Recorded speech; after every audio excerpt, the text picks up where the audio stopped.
Excellence centre for physics Uttarakhand DIET नाइट हिरी में आपका स्वागत है।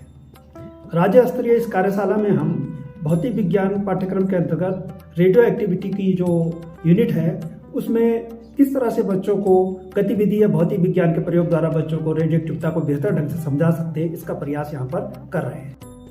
यहाँ पर बच्चे स्कूल के पास में एक प्राकृतिक पानी का स्रोत है, वहाँ से प्राकृतिक स्रोत से पानी भरकर लाएंगे और प्रयोगशाला में इसको ले जाएंगे और वहाँ पर फिर सेलुलोज नाइट्रेट की जो फिल्म है उसको इस पानी की बोतल में एक्सपोजर के लिए 24 घंटे के लिए छोड़ेंगे। इस गतिविधि में बच्चे स्थानीय मिट्टी जो विद्यालय के पास है उसको इस बोतल में भर रहे हैं। आधी बोतल खाली है, आधी बोतल में मिट्टी भरी जाएगी और जो खाली स्पेस है बोतल के अंदर उसमें सेलुलोज नाइट्रेट की फिल्म को 24 घंटे के लिए लटका दिया जाता है और इसको भी फिर प्रयोगशाला में बच्चे लेकर जाते हैं। सेलुलोज नाइट्रेट की फिल्म को हम ग्लास लाइट पे इस तरह से अपनी प्रयोगशाला में 24 घंटे के लिए लटका के रखते हैं और फिर उसे वहाँ से हटा करके 2.5 नॉर्मलिटी के सोडियम हाइड्रोक्साइड सॉल्यूशन में इसको डेवलप करते हैं।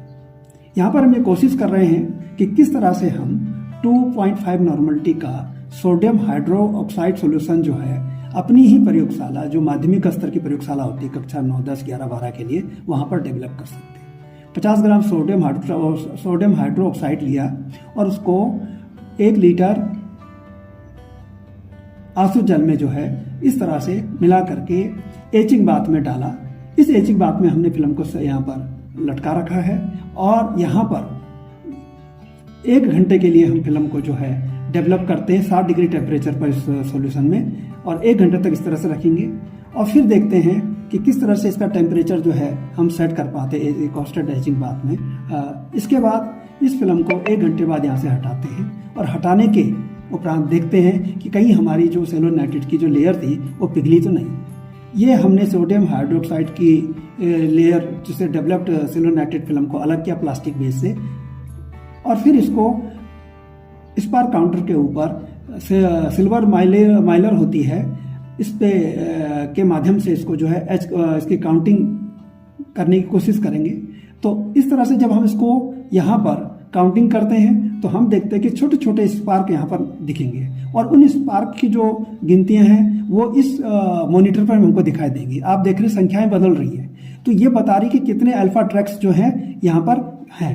अब देखिए आप छोटे छोटे ये स्पार्क दिख रहे होंगे चमकीले चमकीले, ये अल्फा ट्रैक्स के कारण इस सेलुलोज नाइट्रेट फिल्म में जो ट्रैक्स बने हैं उनको दिखा रहे हैं और सिल्वर माइलेज पे इसके छिद्र बने हुए हैं। इन छिद्रों का मतलब ये हुआ कि जब इस फिल्म को हमने 24 घंटे के लिए प्रयोगशाला में या कहीं पर लटकाया तो लटकाने के बाद उसमें कितने रेडॉन के कण टकराए, उन रेडॉन कणों से फिर अल्फा कण निकले होंगे, उनकी ऊर्जा से इन पर छिद्र बने।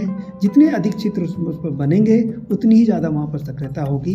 एक छिद्र का मान 32 बैक्यूरल पर क्यूबिक मीटर होता है। तो यदि 10 छिद्र टकराते हैं तो हम ये मान सकते हैं कि 320 बैक्यूरल वहाँ पर रेडियोधर्मिता की एक्टिविटी है। इस तरह से हम इसके 3 प्रयोग जल में, वायु में और स्थानीय मिट्टी में कर सकते हैं।